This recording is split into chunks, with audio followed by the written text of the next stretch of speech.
Menjelang pukul 2 dini hari, langit kota Malang kembali bergemuruh. Suara raungan mesin pesawat Belanda menyobek keheningan kota. Tentara dan rakyat Malang yang terlelap terbangun dalam panik. Mereka berlarian mencari senjata, bergegas menuju pos pertahanan masing-masing. Sekuat daya, mereka mencoba melawan serangan udara Belanda, namun sia-sia. Bom-bom mulai dijatuhkan dari langit. Ledakan demi ledakan mengguncang tanah Arema. Kota yang telah porak-poranda karena strategi bumi hangus, kini dihancurkan lagi menjadi abu dan puing. Di tengah kekacauan itu, suara lantang Bung Tomo menggema lewat gelombang radio. Ia membakar semangat arek-arek Malang. Lebih baik kita hancur semua daripada tidak merdeka. Sebuah yang kita tetap merdeka atau mati. Merdeka! Kata-kata itu menjadi bara di dada setiap pejuang. Mereka siap menyambut kedatangan pasukan Belanda. Merdeka atau mati. Pada pukul 10 pagi, pasukan marinir Belanda telah menembus pinggiran utara kota. Tank-tank Sherman melaju cepat. Saat memasuki kota, tembakan menyambut dari arah penjara Lowokwaru. Para pejuang Republik membalas gempuran dengan sisa amunisi yang mereka punya. Belanda membalas dengan artileri berat. Ledakan pun menggetarkan seluruh penjuru kota. Di tengah gempuran baja dan peluru, muncul sekelompok pemuda bersenjata bambu runcing. Mereka anak-anak kampung Kauman, Kasin, dan Loji. Mereka melompat menyerang musuh satu persatu dengan penuh keberanian. Namun keberanian tak sebanding dengan kekuatan senjata. Apalagi pasukan Belanda menghindari pertempuran jarak dekat.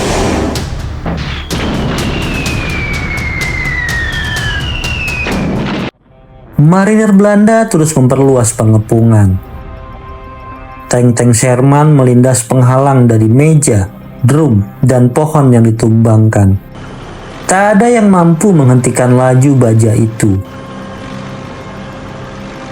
Para pejuang semakin terdesak, namun perjuangan tidak lantas berhenti.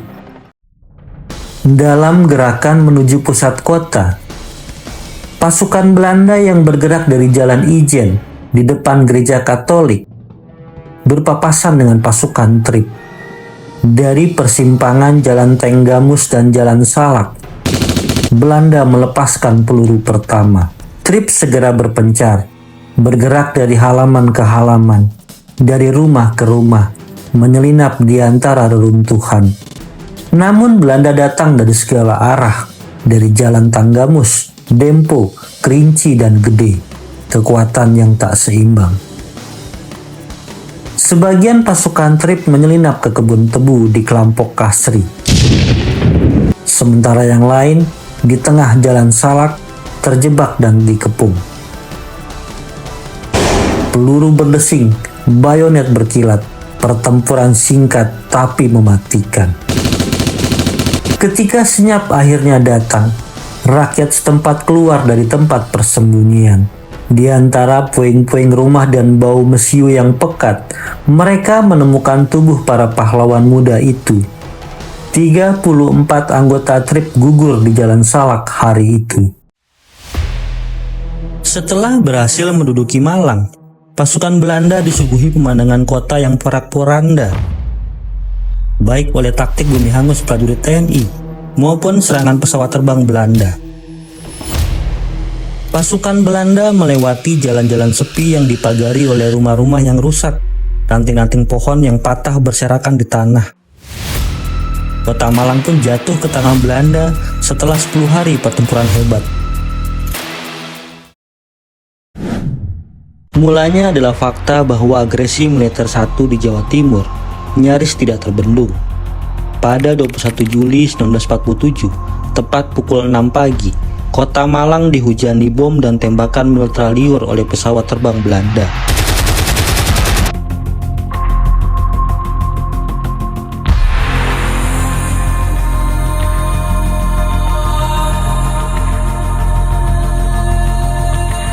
Sementara itu, pasukan pelopor Belanda sudah mencapai pegunungan di daerah Tretes Pandaan, Pasuruan.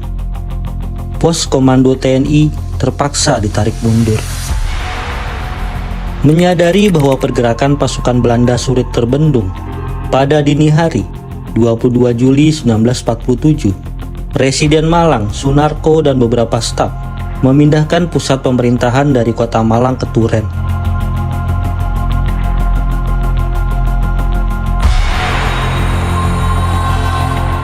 Sementara itu, pukul 3 dini hari, taktik bumi hangus mulai dilaksanakan di kota Malang. Prajurit TNI mulai membakar aset-aset penting agar tidak jatuh ke tangan musuh.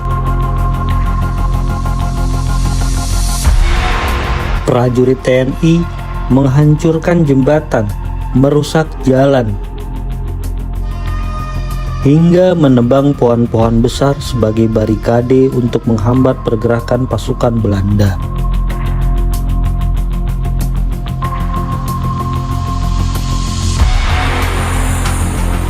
Meskipun demikian, hari itu pasukan pelopor Belanda tetap mampu menerobos hingga ke Lawang bagian utara.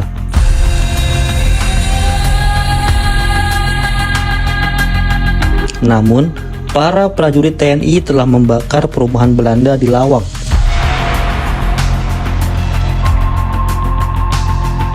Pemakaman Belanda di Lawang juga dihancurkan.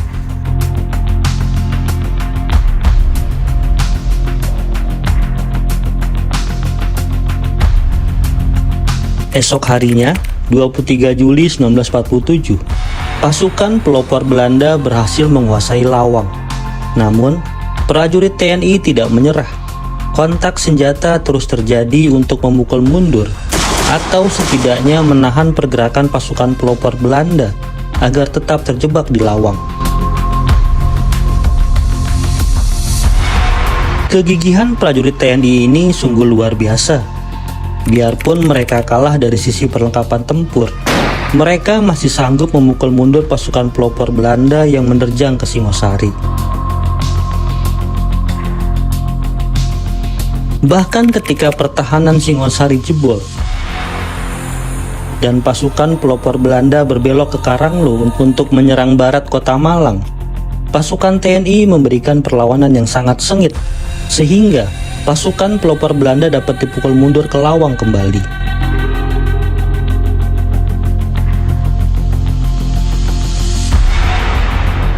Namun, penerobosan Belanda hingga ke Karanglo memaksa TNI membuat strategi baru.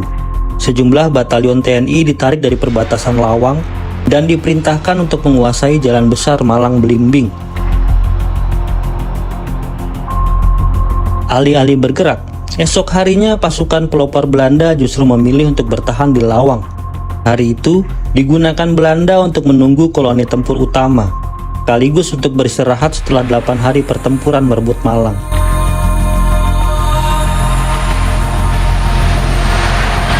Sebagai gantinya, Belanda mengirim sejumlah pesawat terbang. Kota Malang dibom dan ditembaki dari udara. Serangan mendadak ini sukses membuat prajurit TNI yang bertahan di dalam kota kelabakan. Esoknya, 30 Juli 1947, sejumlah pesawat terbang Belanda melakukan serangan udara besar-besaran ke kota Malang. Koloni tempur dari Lawang merangsek maju. Belanda berhasil menguasai lapangan terbang Singosari. Mereka berhasil bergerak sampai ke Belimbing.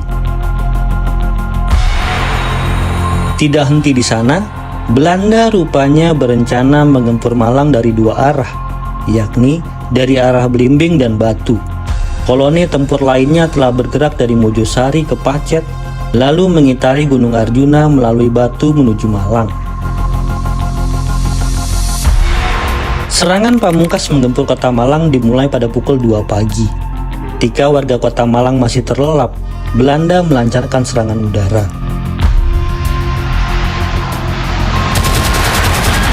Selagi warga kota Malang menyabung nyawa setelah dihujani bom dan tembakan mitralyur oleh pesawat terbang Belanda. Prajurit Belanda dari koloni tempur yang berpusat di Blimbing menikmati sarapan pagi sebelum berangkat menggempur Malang.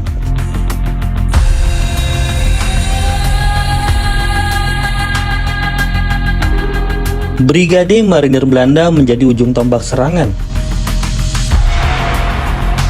Sementara itu, pasukan Belanda terus menerjang Malang dari arah Batu. Mereka mengitari kaki Gunung Arjuna dan melintasi desa demi desa menuju pusat kota.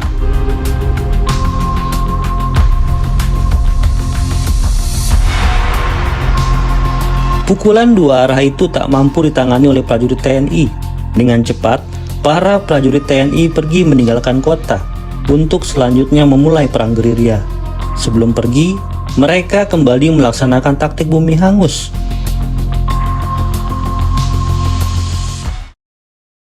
Taktik bumi hangus resmi dilaksanakan. Kelak, taktik ini diperkirakan menghancurkan sekitar 1000 gedung dan bangunan di Malang. Mulai dari kantor telepon, bank, perusahaan listrik dan stasiun yang dibakar setelah peralatan yang vital dipindahkan ke geblok sumber pucung. Balai Kota Malang, gedung sekolah di Taman JP Sun, gedung Korkodia juga dibakar. Begitu pula dengan penjara Lowokwaru dan daerah Blimbing yang merupakan jalur akses masuk ke Kota Malang, turut dibumi hanguskan.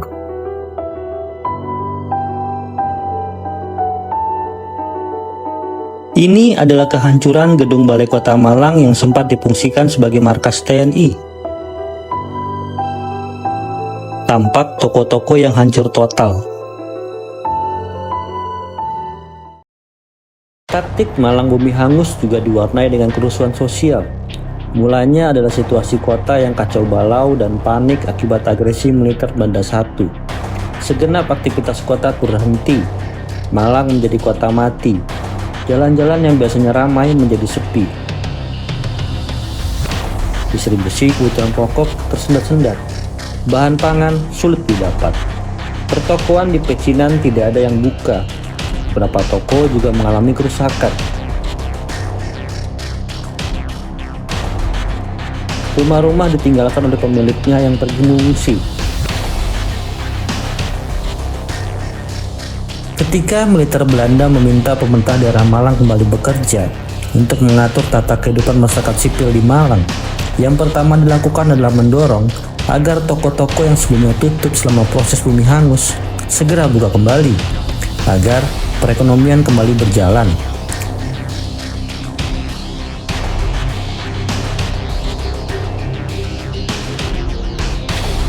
Mereka juga berikhtiar meredam persinggungan antar penduduk kota. Namun sejarah mencatat, kerusuhan tidak bisa dicegah. Ujuk-ujuk, meledaklah gerakan spontanitas oleh orang-orang yang tidak bertanggung jawab. Mereka melakukan penjarahan, penculikan, bahkan sampai pembunuhan kalangan Tionghoa. Aksi ini dipicu oleh isu etnis Tionghoa di Malang yang menjadi mata-mata Belanda.